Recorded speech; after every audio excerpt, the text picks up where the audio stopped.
we're very lucky to be talking to you now, just a few days after the Supreme Court struck a blow to your uh, tariffs, really, that you and Donald Trump designed and that were up until now doing so well. Um, and I know you have a plan B. What is it? Well, we don't see this as having struck a heavy blow. And we believe that this will actually be a very good thing for the Trump tariff policy because if you analyze the decision, Miranda, it was very narrow in scope. It did one thing and one thing only. It struck down the use of tariffs under the International Economic Emergency Powers Act, IEPA. So it struck down the IEPA tariffs in a very narrow way. It didn't resolve any major questions. And in the process of striking it down, it actually significantly strengthened virtually every other power that the president has been using and can use for tariffs in the future. So let me just unpack that a little bit. Right now, President Trump is using Section 301 for country specific tariffs. Those are the ones that we imposed, for example, on China back in 2018.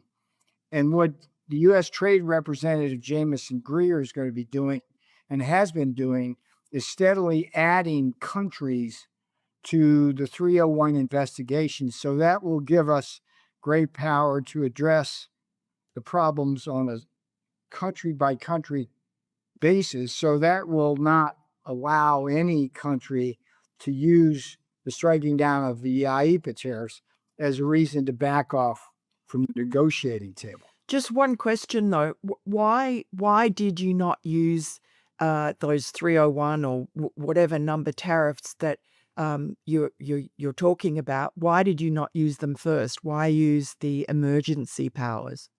We believe that the law is on our side, was on our side when we used the IEPA tariffs. It's a very flexible tool, and uh, we believe that the Supreme Court, there was a good chance of it supporting it. Look, President thinks, as do I and everybody else on the trade team, that this decision was a bad one. It basically came to the conclusion that these tariffs are taxes, and because of that,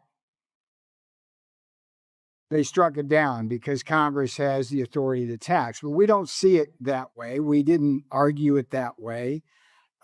Judge Justice Kavanaugh, which I think is he was the smartest one in the room on this, wrote a very eloquent dissent describing how the court was wrong based on the law and based on 200 years of history.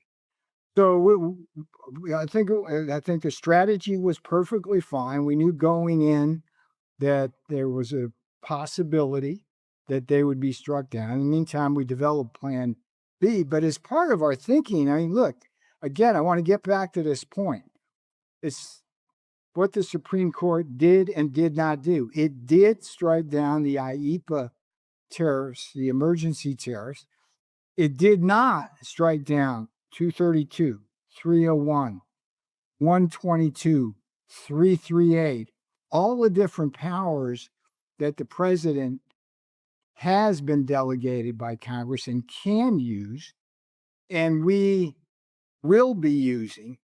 And the decision itself, because those powers were referenced repeatedly by a number of justices, have been strengthened. So when we go to court the next time, is they always drag us into court, we have the Supreme Court on our side. So there's 301 for the countries, 232 for specific commodities. They're run through the Commerce Department, 301s through the Trade Rep. 232s, we already have them on steel and aluminum, critical minerals, pharmaceuticals. We're having other investigations on a wide variety of other things. So we're going to have that covered. And in the meantime, as we move forward with those powers, the president has put 122, Section 122, which is a 150-day global tariff of 15%. So does that mean, that there are going to be refunds that America's going to have to pay? I can't do better than the boss on this one. I mean, he was just like unbelievable. It's like the court, they take so long to make this decision, and they don't give us any guidance or say anything at all about refunds. And what that is going to entail is years of litigation. But I think the important point, Miranda, to understand is that what we saw is how much money tariffs can actually collect. And the importance is how that helps our fiscal situation in the United States. And we learned through that process that the foreigners pay the tariffs, not American consumers. That seems to be a point of dispute with various studies that have been put out, but the data doesn't reflect the studies. It's like absurd. So we're no strangers to bad studies trying to undermine the tariffs and saying consumers pay for them. There's no evidence in the inflation data of that. And it was that, I mean, you're a student of tariffs. You've been, as Donald Trump, I mean, Donald Trump, I think, has been hot on tariffs since the 1980s. And was that something that you anticipated, that there would be, contrary to all the experts, there would be no inflation effect? Of course, if you just go back in a time machine, when I was in the first administration, I was there all 4 years. One of only three people who actually was in the Trump administration from the campaign to the end.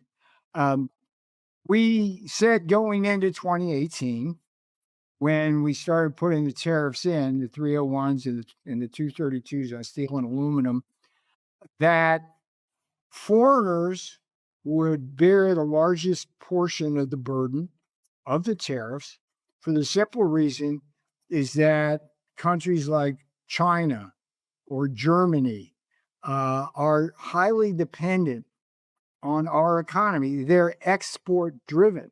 So they can't afford to lose our business. So what do?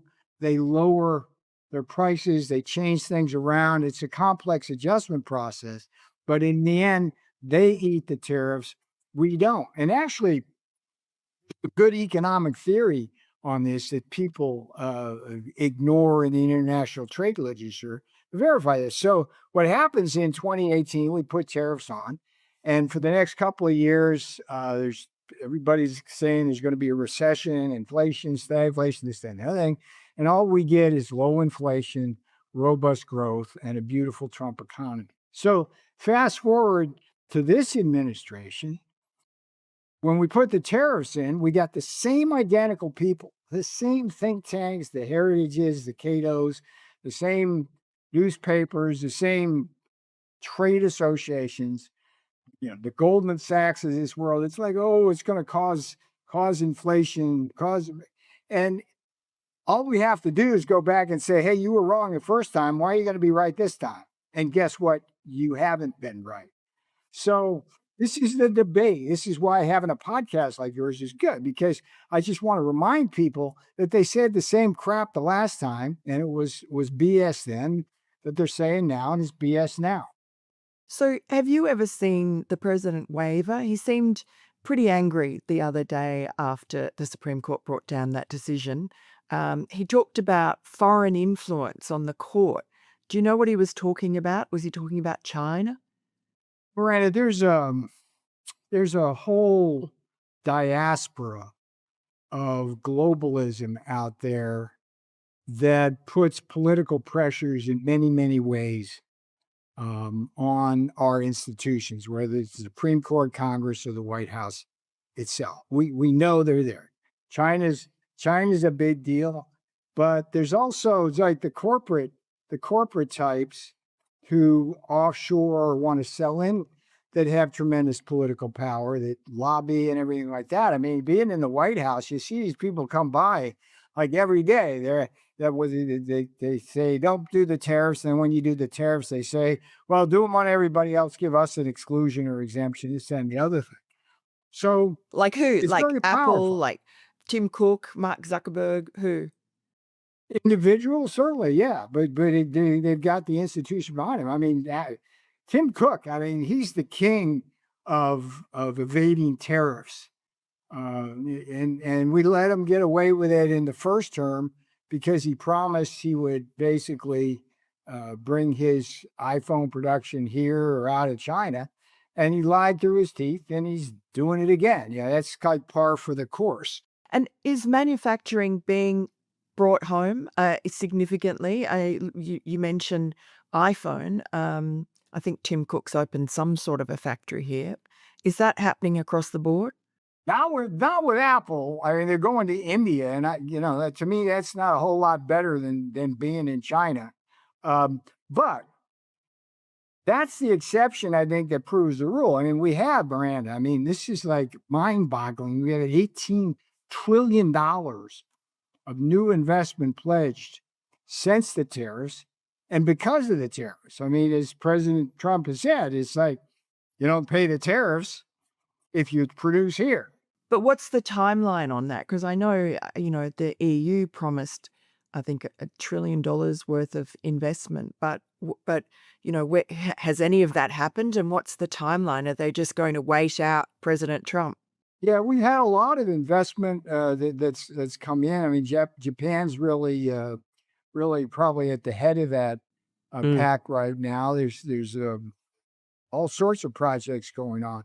The EU is problematic because think people think about it as a European Union. It's not really a union. It's a collection of countries that have different interests economically with respect to trade, and it's very hard for them to make decisions. I mean, you talk about China, Miranda. It's like if you look behind the curtain in the EU, it's like Germany's highly export dependent on China, so it doesn't want to crack down on them. Greece, I mean, China owns their ports. Spain gets a lot of money. I mean, the UK, which is not in the European Union per se, but I mean, it's like afloat. It's just a wash in foreign money, Mm. which you're seeing as a result of that, the Brits do kind of things that we're kind of looking at, like what's going on here. Yeah. Um, but at the end of the day, that's why tariffs are important because if we don't get cooperation and deals, they get tariffs. Let me say that again. If we don't get cooperation and great deals from the American people, they get tariffs. And that's why this decision was important, not because it struck down one tariff power, but because it strengthened all the other ones. So, this is a work in progress, but I think what we've clearly learned from President Trump, his courageous decision to basically impose tariffs as he has, is that they actually work.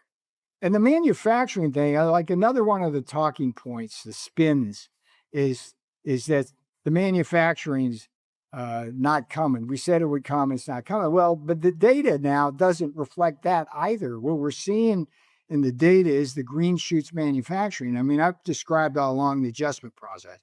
You put the tariffs in, but Rome wasn't built in a day and a factory wasn't built in a month.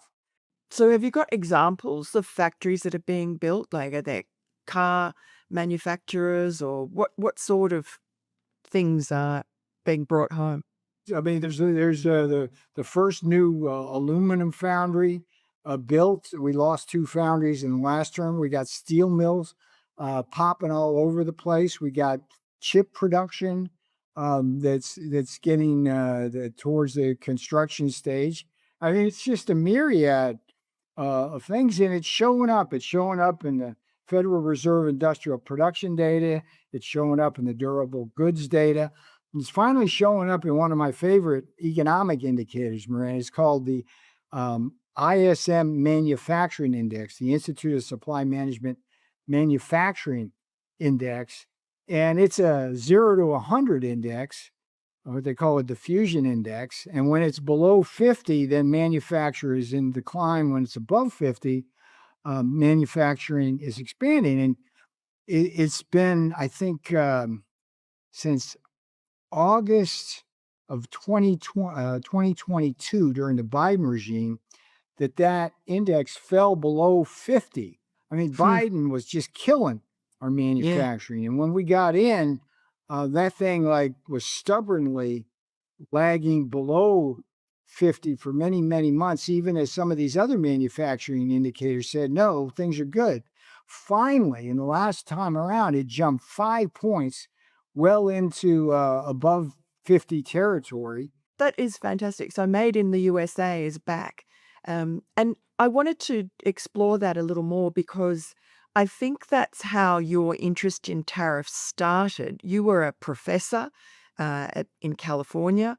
And tell us about how you started noticing the effect of China coming into the WTO, the World Trade Organization, thanks to Joe Biden in large part in 2001. Tell me how you experienced that with your students. So we'll go back in the time capsule, mid 90s. I'm a macroeconomics professor at a business school in the University of California system. And I'm writing books about these economic indicators we're talking. And my whole thing was forecasting uh, the economy and the stock market, because if you can do one, you can do the other, basically. And so that was it. I'm just looking at the big picture every day around the world. It's going to be a recession. What's the inflation rate going to be? All that stuff. And about 2003, 2 years after China joined the World Trade Organization, I noticed that more and more of my students, my master's MBA students in the fully employed program, were losing their jobs. And I'm thinking, this is weird. I mean, I'm in Orange County, which is one of the most robust counties and places in the country for employment. And it's like boggling my mind. But it turns out that a lot of the jobs in Orange County were Pac Rim facing, Pacific Rim facing, and dependent. And as China started invading our markets and drawing more and more of our corporations offshore, not just manufacturing, but supply chains, it was affecting the employment prospects. I didn't know that until I looked into it. So, but I started a research project called the China Price Project. I had all my students for like a year working on this stuff. What came out of that was I think the first major economic study of how China was using a mercantilist model to exploit the world, including the United States. And the insight of that China Price project in the articles and eventually books I would write about it was it cut down the myth that China was succeeding simply because of cheap labor. It was much more complex than that. And in that original study, I had many of the things that we would subsequently identify and talk about in the Trump administration. The intellectual property theft is a big deal. The government subsidies, the lax environmental and labor regulations, which would give them an advantage. The currency manipulation. I had this whole model. I did a production cost analysis. And because of that, then I went and did some more research. And out of that came what would be eventually a trilogy of China books, The Coming China Wars in 2006.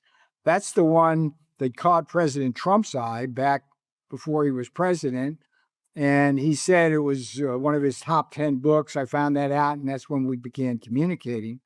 I followed that up with the 2011 Death by China book and movie. Movie's on YouTube, free, by the way, Death by China.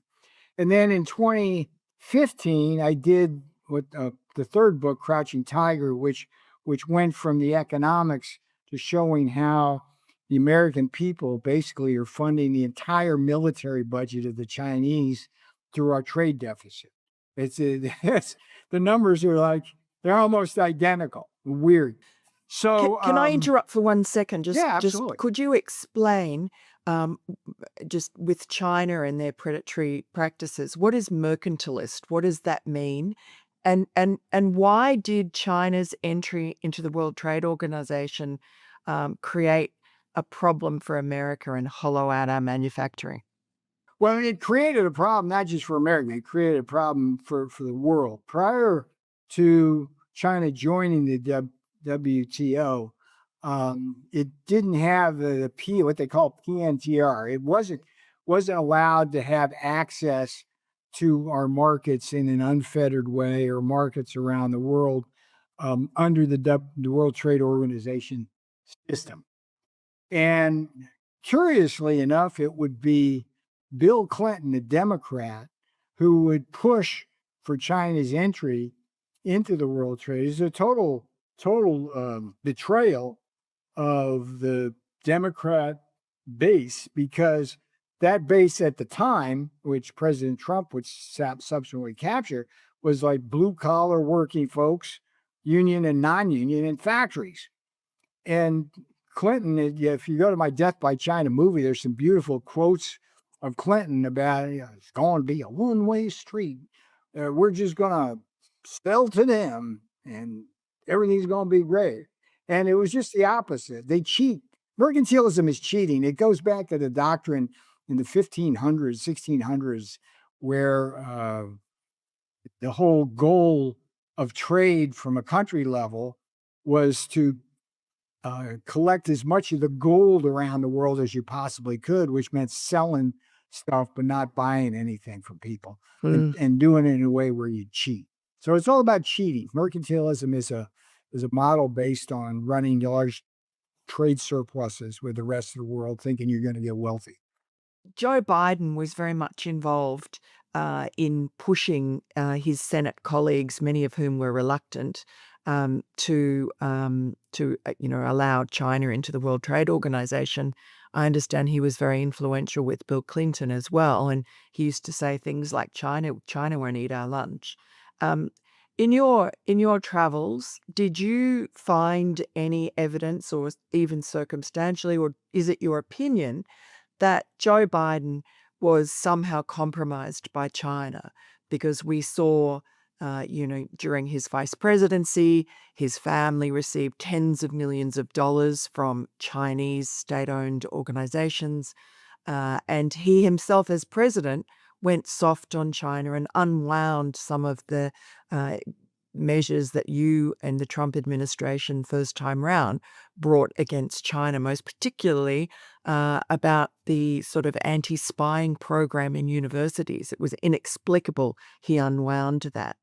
Well, Miranda, your work on this is kind of the gold standard. I mean, you've looked at all of this. What I can tell you and what I wrote about back in the Death by China back in 2011 is that China, one of their strategies basically is to identify elites early in countries, not just America, but in countries around the world. They want to identify academic elites. They want to identify the emerging political possible stars, and they want to identify the corporate types.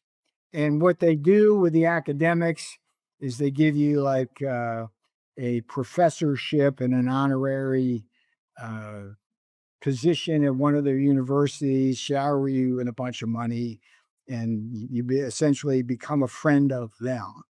I saw that a lot at in the UC system. With politicians, um, trips, uh, speaking opportunities, money, investment opportunities, and that's what happened with Biden. But it happens to way too many politicians around the world.